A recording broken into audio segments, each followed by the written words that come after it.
Is there something on your mind, Mr. Kavanaugh? Oh, I'm sorry about that, Mr. Stevens. I didn't mean to worry any. I was just thinking about my home is all. You miss your family, don't you? Well, yes. Yes, I do, Mr. Stevens. How'd you guess? I know a family man when I see one. See enough of them as it is at my congregations. Yes, I reckon you do.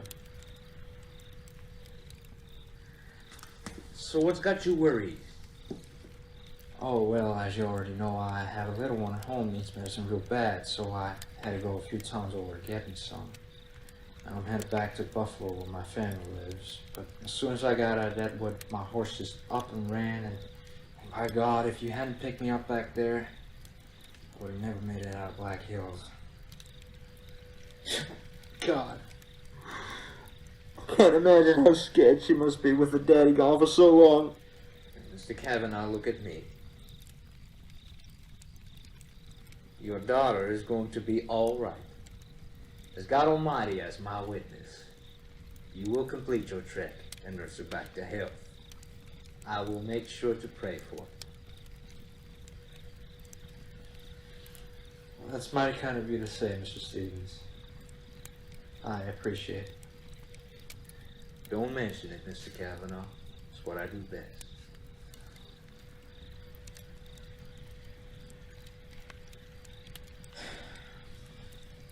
Mr. Stevens, there's something that bugs me.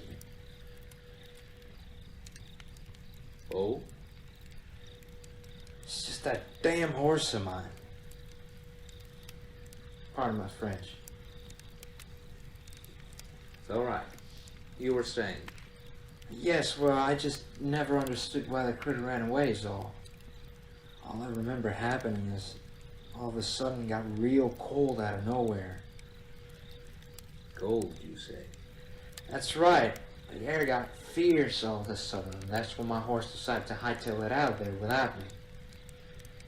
Well, Mr. Kavanaugh, it seems to me like your horse knew just a little bit more than you did. Like what? Mr. Kavanaugh, have you ever heard of the Wendigo? As you're well aware, I am a missionary traveling across the country to spread our holy gospel to the Indians. And when I visited the Cheyenne not too long ago, one of their chiefs told me a story of a wounded man they once brought into the camp. He was covered in cuts and bruises, but the Indians patched him up pretty well. However, when the man came around and told of what happened to him, they ran him out of the camp. Why? What happened to him? He told the Indians that he was attacked by an emaciated figure with ashen skin and horns protruding from its head, and that before he was attacked, he would experience a sudden, unseasonable chill. Naturally, this alarmed the Indians, but they did not inform the man of the situation when they drove him out of the camp. All this poor man had to go on was that the Indians were aware of the creature, and that it was not their friend.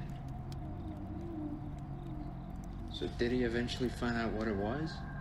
Well, he was a Christian, so the only logical conclusion he could come to was that what he saw was a demon from hell.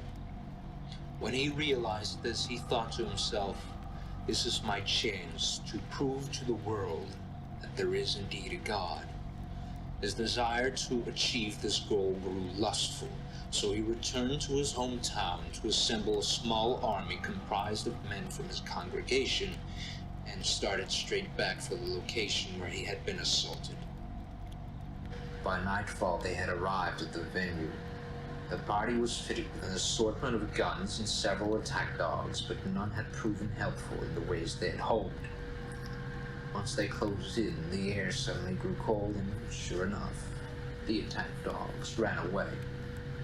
Not long after, the men began behaving violently towards each other.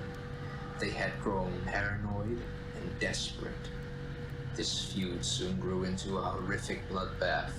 The men had used their own guns on each other and effectively created a field laden with their own dismembered limbs and guts.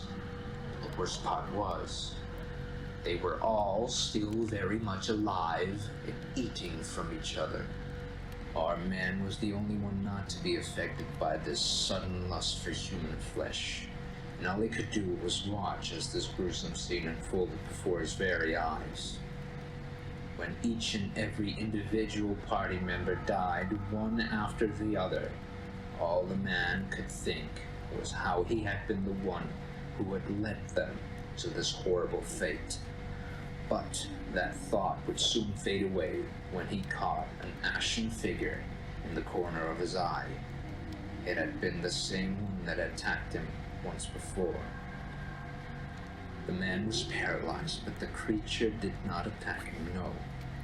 From that moment on, he had become the personal mousetrap of the Wendigo, so that it could lure in its meals in much the same fashion as it had lured in the man in his party.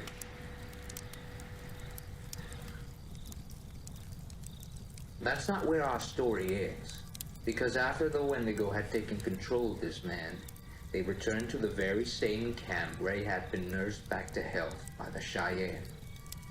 The men, women, and children of that camp were all dead by dawn. But how did you...